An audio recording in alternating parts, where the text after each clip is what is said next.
भारत सरकार कई सालों से देश की डेवलपमेंट और ग्रोथ के लिए अलग अलग स्कीम्स और प्रोग्राम्स लॉन्च करती आई है। लगभग हर सेक्टर जैसे एजुकेशन, डिफेंस, टेक्नोलॉजी और एग्रीकल्चर के लिए कोई ना कोई स्कीम बनाई गई है। ऐसे ही एक स्कीम बनाई है देश भर के यूथ के लिए जो अपने देश की रक्षा करने का सौभाग्य पाना चाहते हैं। अब भला कौन सी है ये स्कीम और इससे जुड़े 5 इंटरेस्टिंग फैक्ट्स जानते हैं आज की इस वीडियो में। नमस्कार, मैं हूं नक्षत्र और आप देख रहे हैं एबीपी लाइव पॉडकास्ट। भला कौन सी है ये स्कीम, आइए जानते हैं फैक्ट नंबर 1 में।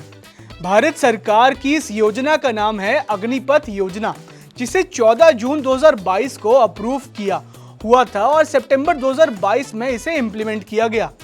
ये योजना के तहत यंग कैंडिडेट्स की कमीशन रैंक के नीचे वाले सोल्जर पोस्ट के अगले 4 साल तक आर्मी, नेवी और एयरफोर्स की भर्ती के लिए चालू की गई है।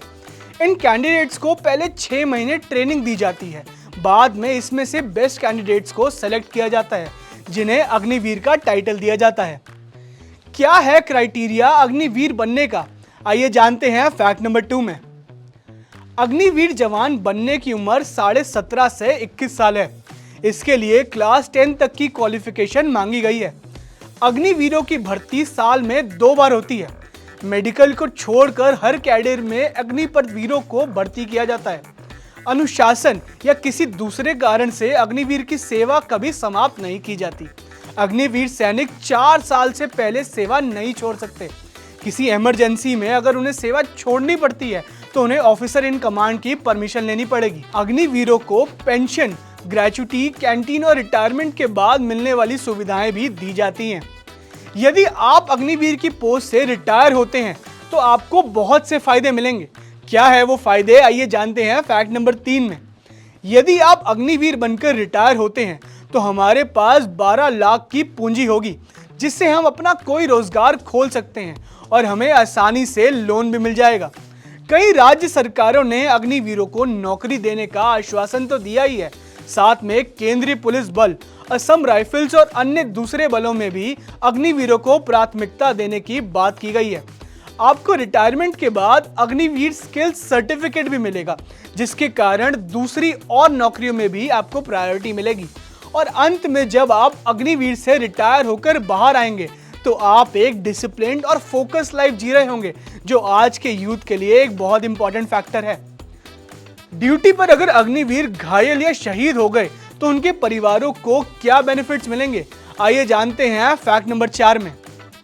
ड्यूटी पर अग्निवीर जवान के शहीद होने पर सरकार सेवानिधि पैकेज और उस वक्त जो वेतन मिलता है वो देती है। जवान के शहीद होने के बाद परिजनों को बचे हुए पूरे 4 साल की सेवा अवधि की सैलरी दी जाती है।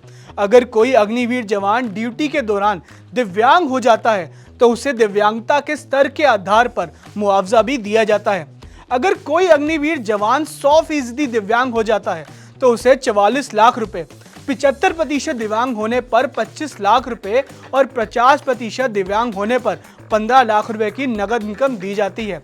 वहीं अग्निवीर शहीद जवानों को राजकीय सम्मान भी दिया जाता है। आखिर क्या फैसिलिटीज मिलेंगी इन सेलेक्टेड अग्निवीर कैंडिडेट्स को, आइए जानते हैं फैक्ट नंबर 5 में। इस स्कीम में पेंशन तो नहीं मिलेगी, लेकिन इन 4 सालों के टेन्योर में उन्हें सैलरी जरूर मिलेगी, जो कि 30,000 होगी पहले साल में, 33,000 होगी दूसरे साल में, 36,500 होगी तीसरे साल में और चौथे साल तक आते आते ये सैलरी 40,000 पे हो जाएगी। इसके साथ उनके लिए इंश्योरेंस पॉलिसी भी होगी, जो कि 48 लाख तक की होगी और साथ ही साथ 6 मंथ्स की इनको आर्मी ट्रेनिंग भी दी जाएगी।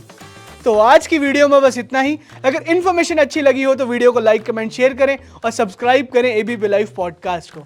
धन्यवाद।